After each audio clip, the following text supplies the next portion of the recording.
VC YouTube, what's happening? This is in response to Good Music Choice's question about Vinnie Vincent if he had stayed in KISS. Now, a lot of people don't like speculating on stuff because, well, that's what you're doing. You're just speculating, but that's the fun of it because you're speculating, you're giving your 2 cents on it, and that's kind of what I'm doing now.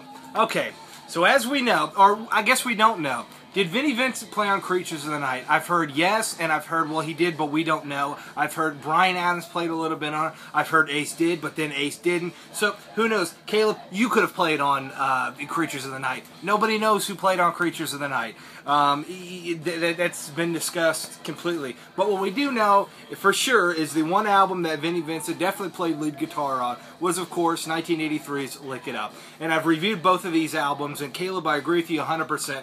This is, the Creatures of the Night is a very good, what do you call it, they complement each other. They're very good, they're like brother-sister albums, I guess you could say, if that makes any sense, you know. They're, or I think you said this was like Creatures too, which I agree. Lick It Up is a fantastic record. It really is. It's one of my favorites without the makeup, you know. Never really thought about it. It may be my favorite without the makeup. But anyway, Vinnie Vincent in KISS. Now, Vinnie being an alcoholic and a drug abuser at that time, I don't know. But what I do know is the riff that he had with the band was the contract dispute. Keep in mind that Eric Carr was on salary. I don't think he was made an official member of the band. Maybe not ever, but I certainly know, like, certainly around this time, he was not. He was strictly on salary.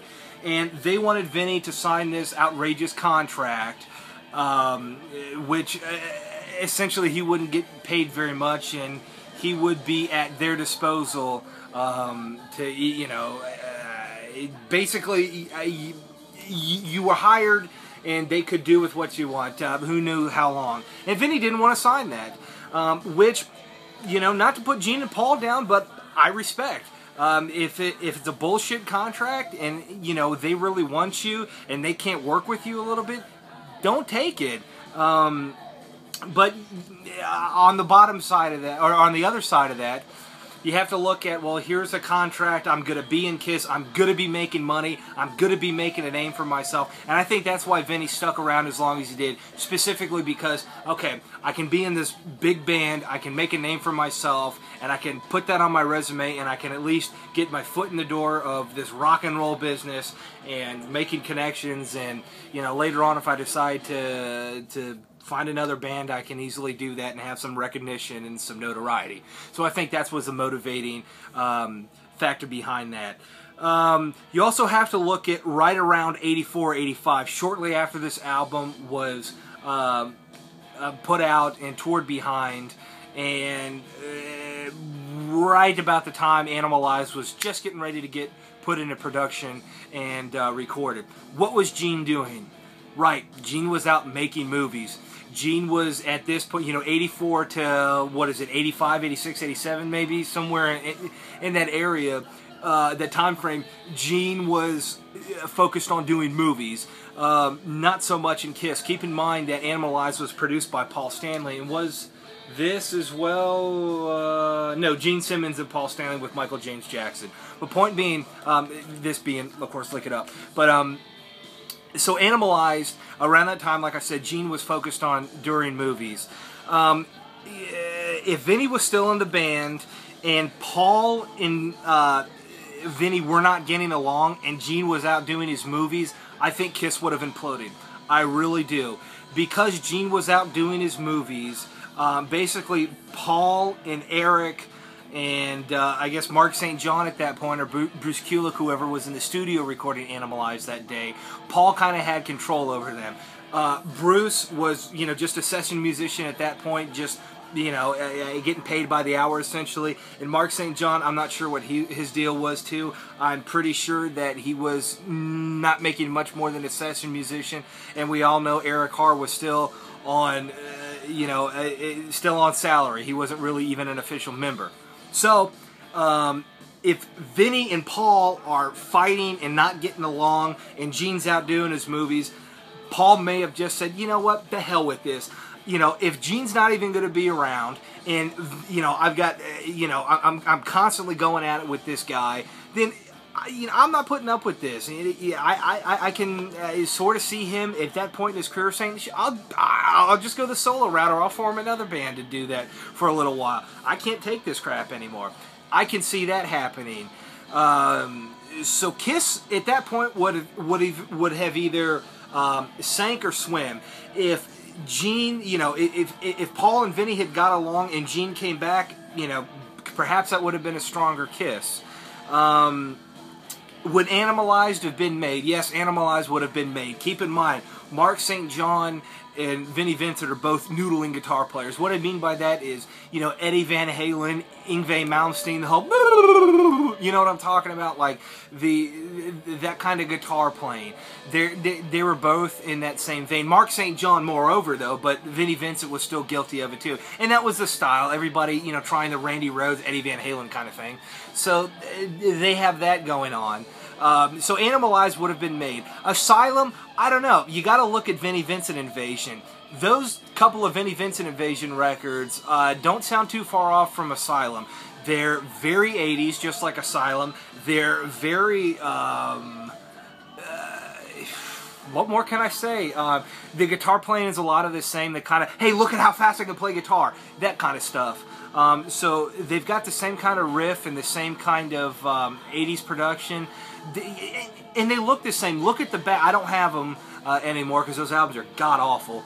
But look at the back of some of the Vinnie Vincent Invasion albums. I think it's the first one. Look at the back of it and then look at Asylum. I mean, it's the same thing. I wish I had them to compare, but anyway, I'm sure you can do a Google search and find them. So Animalized would have been made. Asylum probably.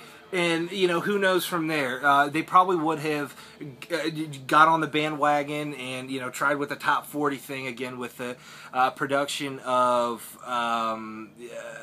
Crazy Nights and doing that kind of thing.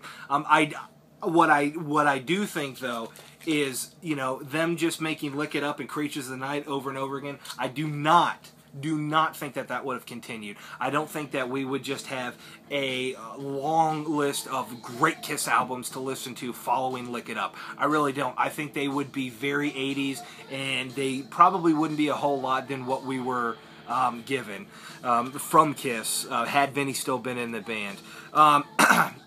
One other thing I want to make is when Eric Carr was sick, I think that his treatment, Eric Carr's treatment, not necessarily his chemotherapy or anything, but his treatment by Gene and Paul, I think would have been a little bit better. Now that's a long shot, but let me explain. Kiss had gone through, when Eric Carr was sick, Kiss had gone through Peter, Ace, Vinnie, Mark St. John, that's 4 members. And let's see, Peter Criss left officially in 80, and 90 was when Eric Carr was getting sick, so that's 10 years. They've gone through 4 members. Do the math. That's around 2 years per member. On average, obviously I know some members weren't in there for 2 years, but averaging statistically anyway. So if they would have, let's say that Peter and Ace left, and then Eric Carr and Vinnie Vincent came in, and that was the core lineup. I think Eric Carr's treatment would have been better, strictly because there would have been none of this, and this is all speculative, of course, there would have been none of this contract stuff and none of this salary and things like that. They would have been a stronger core as a band. With Vinnie and Eric in there, they would have, they've put their time in. Kiss wouldn't have this attitude of, well, who knows if he's going to screw us or not, because God knows we've gone through guitar player after guitar player, and some of them haven't been great as far as people to work with. So maybe Eric Carr's treatment would have been a little bit better, and they would have been a little bit more understanding, a little bit more of, no, you get better, when you get better, we'll kick this thing back into high gear. One thing I would have liked to have seen is Vinnie Vincent, Eric Singer lineup. I think that would have been great. That's what I would really look forward to. Eric Singer is probably Kiss's best technical... No, he is Kiss's best technical drummer. Peter Criss is my favorite Kiss drummer. But as far as technical ability goes, I mean, Eric Singer's got both of over Criss and Carr. So match that with Vinnie's guitar playing, I think the Eric Singer, Vinnie Vincent era would have been excellent. That would have been something really cool to see. And another point that I want to make, had Eric Cars been treated a little bit better and Vinnie stuck around and they had that lineup, I don't think there'd have been a reunion tour. I don't think that... now, I don't know. Let me think about this. I don't think there would have been a reunion tour. Now, the nostalgia factor was there. Why was the nostalgia factor there, though? Because Kiss had kind of gone by the wayside. They had, in the 80s, they were still kind of relevant, but you had the whole 80s rock thing, the hairband thing come in, and then that got, you know, tossed out the window when grunge did. And Kiss was just wandering around going, well, where do we fit in now? You know, after the Revenge tour, they kind of weren't doing anything. You know, the new album was kind of in the works, but nothing was really definite. So if they had been a cohesive unit for this far, who knows? Maybe the reunion tour would have happened, and Gene would have said, "Oh, there's no nostalgic factor there. Yeah, we're just going to keep this lineup going.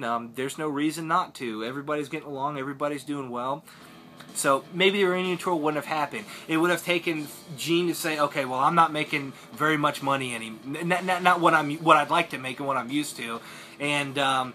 You know, the new record, we're not really doing anything. What can I do to kind of get people interested in me and get people interested in the band again? Well, of course, the reunion tour was born out of that. So there's a lot of speculative things that could have happened.